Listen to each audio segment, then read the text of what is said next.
हिंदुस्तान में social justice की लड़ाई है वो हम हार रहे हैं।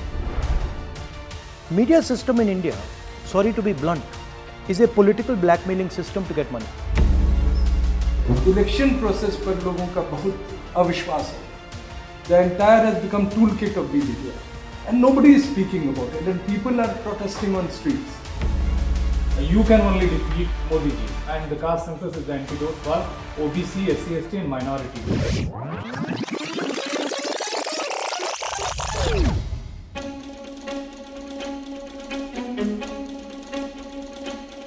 दलितों और बैकवर्ड्स की हजारों समस्याएं हैं। Every institution is captured by RSS. तो ये पॉलिटिकल लड़ाई है, और चूंकि हम लोग ऑलरेडी अब बैटलफील्ड में है, पॉलिटिकल बैटलफील्ड में। जिस तरीके से दिल्ली विश्वविद्यालय में एक लड़ाई चल रही है, क्योंकि नहीं किसी को सपोर्ट मिल रहा है, ना सहारा मिल रहा है। जो लोग 22-22, 14-14, 15-15 साल से पढ़ा रहे हैं, उनकी थाली से निवाला छीना गया। जिन लोगों के अंदर टैलेंट है, उनको निकाल के सिर्फ कैडर भरा जाता है। पूरी मुहिम चल रही है, नौकरी नहीं न्याय चाहिए। नौकरी के लिए तो मुझे आए दिन ऑफर कर रहे हैं, आए दिन की आपको दे देंगे, चुप हो जाओ, केस वापस ले लो, ये तक डीन ने मैसेज पहुंचाया। लेकिन मेरी मुहिम में नौकरी नहीं न्याय चाहिए, क्योंकि न्याय यहाँ पे मिलेगा नहीं, क्योंकि आरएसएस का कनेक्शन है।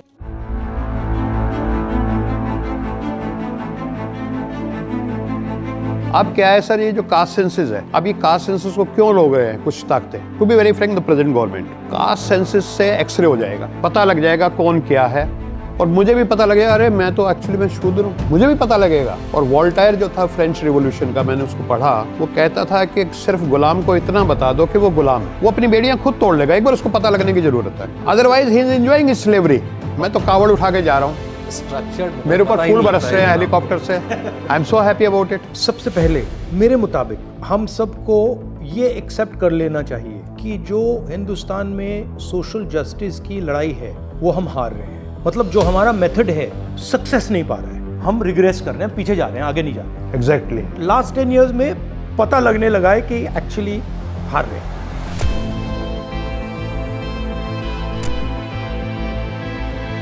धन का कितना शेयर, पावर का कितना शेयर किस प्रकार से हिंदुस्तान की आबादी में डिस्ट्रीब्यूटेड है, और अगर हम उसको देखें तो वो बैकवर्ड जा रहा है। ये जरूर कह सकते हैं कि हाँ, जो दलित कम्युनिटी है, जो ओबीसी कम्युनिटी है, उसने सोसाइटी में ज्यादा रिस्पेक्ट पा ली, वो हो सकता है, उसको मैं मानने के लिए तैयार हूं, बट पावर नहीं पाया। 99% रिसोर्सेज मेरे हाथ में, 1% रिसोर्सेज हाथ में। I don't see that as victory, I see that as defeat.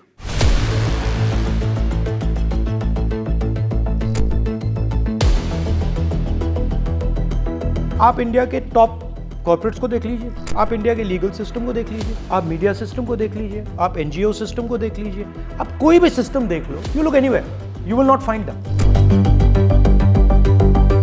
Atrocity is growing day by day, especially against Dalits and tribes. Right? So first thing to understand is we are losing, not winning.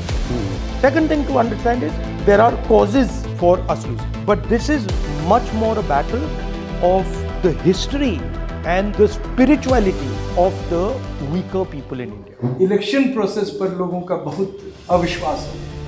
The entire has become toolkit of BJP, and nobody is speaking about it, and people are protesting on streets. Politics से पहले पूरा जो structure है वो mind पर attack करता है, उसके बाद पॉलिटिक्स आती है, उसके बाद सब कुछ आता है। पहले वो माइंड सेट पे अटैक करता है। Rewriting religion, rewriting history, rewriting culture, rewriting everything. So you have a person who does not have anywhere to put his hands and his legs. He does not know where he is situated. How best to describe this? अब अगर आप हमारे system को देखें तो आप imagine करें, black white नहीं है, बट जो व्हाइट लोग हैं उनके पास एक्सरे वाले चश्मे हैं, उनको दिख जाता है, और जो डिस्क्रिमिनेट हो रहे हैं उनको एक्चुअली पता भी नहीं लगता कितना किस प्रकार से डिस्क्रिमिनेशन हो रहा है। So it is almost hidden apartheid, Structured. It's worse than apartheid. जिस पे डिस्क्रिमिनेशन हो रहा है उसको पता लग रहा है कि कुछ ना कुछ प्रॉब्लम है, बट क्या प्रॉब्लम है और किस एक्सटेंट की प्रॉब्लम है और कितनी प्रॉब्लम है उसको नहीं समझ आ रही, और वो इमेजिन भी नहीं कर पा रहा है। इस देश की फेयर भागीदारी होनी चाहिए, उस दुनिया को वो इमेजिन भी नहीं कर पा रहा है। टास्क इज फर्स्ट टैलेंट, भैया ये आपकी हिस्ट्री है, ये आपका स्ट्रक्चर है। इंडिपेंडेंस मूवमेंट किसके खिलाफ था? ब्रिटिश के खिलाफ था, राजाओं के खिलाफ था। राजा कौन थे, क्या कर रहे थे, राइट? वो पूरी हिस्ट्री उड़ा दी है। Privy purse प्रीवी क्या था, बैंक नेशनलाइजेशन क्या था, ग्रीन रेवोल्यूशन क्या था, ये तो मॉडर्न हिस्ट्री है। उससे पहले आप जमीन ही नहीं खरीद सकते थे। आपको हिंदुस्तान में आपको जमीन का राइट ही नहीं था। नाम नहीं रख सकते थे, नाम नहीं रखते, तो ये सारा उड़ा दिया है।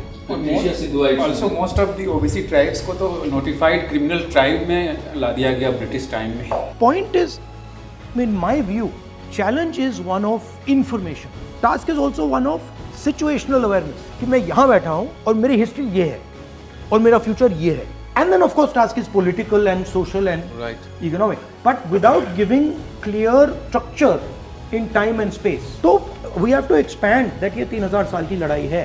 नहीं, 70 साल में जो हुआ, दलित मिडिल क्लास का फॉर्मेशन हुआ, पैंट शर्ट टाई पहना, और जब हमारा जनरेशन पहला टीचिंग में है जो कंटेस्ट कर रहा है उस हिस्ट्री को, उसका कॉस्ट हम लोग पे कर रहे हैं। Precisely we are contesting, that is why promotion denial है, केसेस हैं, 4-4, 5-5 मुकदमे हैं, but we have to do this because we believe ये हमारी पर्सनल लड़ाई नहीं है। 3000 साल की जो लड़ाई है धर्मशास्त्रों में, वो लड़ाई लड़ी जा रही है। पहला जनरेशन दलित इनको क्वेश्चन कर रहा है, आरएसएस आइडियोलॉजी को, मनुस्मृति की आइडियोलॉजी को। वो टेंशन यहाँ पे है। It is not the question of promotion, it is not the question of appointment. They're controlling the present, so it doesn't matter कि भैया आपकी 3000 साल की है, 10,000 साल की है, 50,000, वो कंट्रोल प्रेजेंट कंट्रोल कर रहा है। So it is a fight for the present. मेरी दादी जो थी वो बच्चे पैदा करवाती थी, मैं उस कम्युनिटी को बिलोंग करता हूँ। तो वो काम एक डॉक्टर करता है, वो कहते हैं खुदा है, भगवान है। लेकिन वही काम गांव में एक दाई करती है, हमारी दादियाँ करती हैं, तो वो अनटचेबल कहलाती हैं। ठीक है, कास्ट हम बहुत बदल नहीं सकते हैं अभी, उसकी बहुत लंबी लड़ाई है। लेकिन इकोनॉमिकली अगर हम फिक्स कर दें कि भाई 10,000 दोगे तब हम तुम्हारे बच्चे पैदा करवाएंगे, तुम्हारे यहाँ आएंगे, जैसे डॉक्टर लेता है। ये क्रिटिकल शब्द हैं, ठीक है, जिनको मैनिपुलेट किया जाता है। मैं आपको उदाहरण देता हूँ। हमारा यूपीए टाइम में स्किल डेवलपमेंट मिशन था, रामदुराई, उसको इंचार्ज कर दिया स्किल डेवलपमेंट।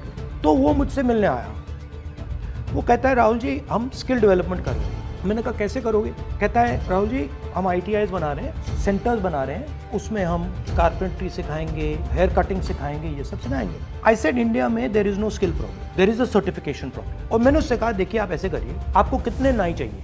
10 लाख नाई चाहिए ना? आप ऐसे करो, हिंदुस्तान के सब नाई के पास चले जाओ, आप उनसे कहो कि भैया एक नाई को ट्रेन करने के लिए हम आपको 500 रुपए दे रहे हैं, 1000 रुपए दे रहे हैं। जब आपने इस नाई को ट्रेन कर दिया, आप इसको हमारे सर्टिफिकेशन सेंटर में भेज दो, हम उसका सर्टिफिकेशन कर देंगे, उसको ठप्पा दे देंगे, आपके पास 10 लाख नाई 6 महीने में हो जाएंगे। उन्होंने क्या किया? उन्होंने कहा कि इंडिया में स्किल नहीं है और हमें स्किल डेवलप करना है। कारपेंटर्स में स्किल की तो कोई कमी नहीं है, पेंटर्स में स्किल की तो कोई कमी नहीं है, स्किल बेस्ड सोसाइटी ही रहा है। स्किल बेस्ड सोसाइटी है, तो शब्द को बदलो ना। आप अगर मोची है तो उसी में बंधे रहिए, देश सब चलाना आपका काम नहीं, वो हम करें। और मोर इम्पोर्टेंट, जो ट्रेनिंग का पैसा जा रहा है उस नेटवर्क को दो ना। वो कहीं और जा रहा है। जैसे मीडिया में हम लोग आमतौर पे देखते हैं दबंगों ने दलितों के साथ ये किया, तो ये जो फैक्टर है ना, ये मीडिया में भी जो बैठे हुए लोग हैं, जिसकी बात आपने कुछ दिन पहले भी कही थी कि तुम्हारा संपादक कौन है या फिर कितने लोग हैं, कुछ चुनिंदा लोग हैं, एडिटर तो कोई भी नहीं, वो डराता है आप अगर ये करोगे तो आपके साथ ये है। नहीं, media system in India is not a media system, sorry to be blunt, is a political blackmailing system to get money, and in that blackmailing system you have no place. Chhattisgarh government is giving 1,000 crores to media people, right? It is going directly from the budget called advertising into 10% people's hands, and they are using that to put pressure on them to get more business. That's media. बाबा साहब और नेहरू जी का जो एक relation है और दोनों ने मिलके जो काम किया ना, हमें इसको थोड़ा प्रचारित करने की जरूरत है। What Congress and Gandhi did for untouchables, कि उन दोनों ने मिलके क्या किया। ये जो फ्रेम है ना, ये डेंजरस फ्रेम है, ये बीजेपी का फ्रेम है। It is not that Gandhi delivered the freedom movement, it is not that Ambedkar delivered the constitution, it is not that Nehru delivered institution, it is that they were instruments of people. The BJP positioning, ये देखो ये भगवान है, ये भगवान है, ये भगवान है, ये भगवान है। आर पोजिशनिंग इज भगवान कैसे बना, उसके पीछे कौन खड़ा था, उसकी बात करो ना। Kanchiram is nothing without Dalit expression. Without his constituency. Without his constituency. Why are we forgetting his constituency? Yes. If I am saying I want to help with caste census, what am I without 90% of India? Rahul Gandhi is the expression of these people. You can only defeat Modi ji. You just remember it. And the caste census is the antidote for OBC, SC, ST and minority. You remember it. You have become the voice of the country. Just move ahead. Take certain people from OBC, SC, ST, minority communities, wherever their pockets are, on the route, keep them there, and they will address. You are the hero, you are the champion.